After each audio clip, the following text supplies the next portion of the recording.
వందనాలండి. ఈరోజు ఫిబ్రవరి 7th క్రీస్తు యొక్క గాయముల గురించి జ్ఞాపకం చేసుకుందాం. 1 పేతురు 2:24 మనము పాపముల విషయమై చనిపోయి నీతి విషయమై జీవించినట్లు ఆయన తానే తన శరీరమందు మన పాపములను రాను మీద మోసుకొనెను. ఆయన పొందిన గాయముల చేత మీరు స్వస్థత నొందితిరి. పాపముల ద్వారా మనం పొందాల్సిన శిక్షలను, మనం అనుభవించాల్సిన బాధ లేకుండా క్రీస్తు మన కొరకు సిలువలో మరణించాడు.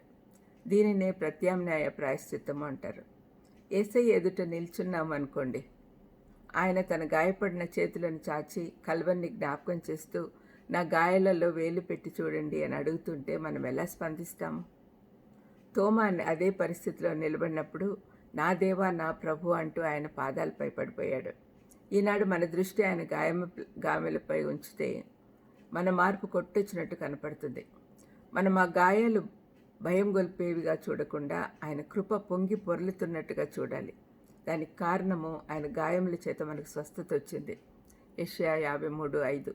ఈ గాయాలు కేవలం చరిత్ర కాదు, అవే మన నిరీక్షణ, మన స్వస్థత మరియు అత్యున్నత పిలుపు. లేఖనాలు ఈ గాయాల గురించి ప్రవచించాయి. ఆయనపై సుత్తితో దెబ్బలు పడకముందే దేవుడు ఈ చిత్తము మన కళ్ళ ఎదుట చిత్రీకరించాడు. యెషయా 53 ఒక పద్యం కాదు కానీ అది ప్రవచనం.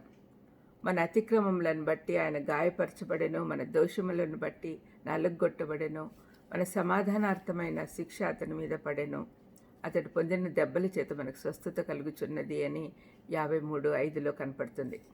మెట్టుగా ఆయన శ్రమలు గమనించండి. గాయపరచబడెను, నలుగొట్టబడెను, శిక్ష అతని మీద పడెను, కొరడాలతో కొట్టబడుట, మేకులతో కొట్టబడుట, అవన్నీ కూడా ప్రవచనాత్మకంగా చెప్పబడి ఉన్నాయి.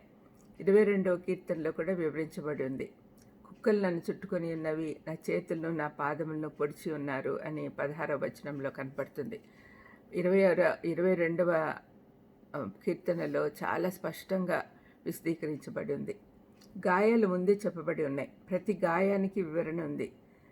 నిష్కలంకమైన గొర్రెపిల్లగా యేసయ్య బలిగావించబడ్డాడు. మొదటిగా ముళ్ళ కిరీటం పెట్టి ఆయన రాజరికాన్ని హేళన చేశారు.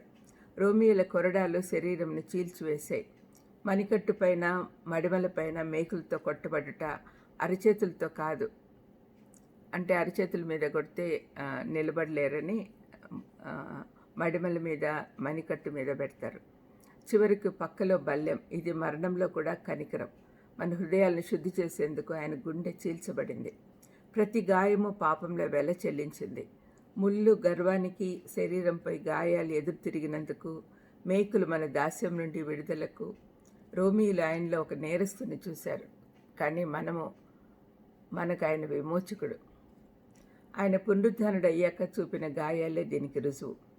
ఈ గాయాలు ఆయన విజయాన్ని సూచిస్తున్నాయి. మరణము ఆయనను తుడిచివేయలేకపోయింది. ఈ గాయాలలో స్వస్థతనిచ్చే శక్తి ఉంది. మన అవమానాన్ని తీసివేస్తుంది. మనకు సమాధానం కోల్పోయినప్పుడు ఆయన గాయాలు మనం ముట్టాలి, ఆయన జ్ఞాపకం చేసుకోవాలి. ప్రార్థన చేసుకుందాం. దయమేడా, మీరు పొందిన గాయముల చేత మాకు ఆత్మీయ స్వస్థత, శారీరక స్వస్థత వస్తున్నాయని మేము గుర్తు చేసుకున్నందుకు తండ్రి, దాన్ని బట్టి మేము ఎప్పుడు కూడా కృతజ్ఞతలు కలిగి ఉండేటట్టు చేయమని యేసుక్రీస్తు నామమున వేడుకొంచున్నాను తండ్రి. ఆమేన్. God bless you.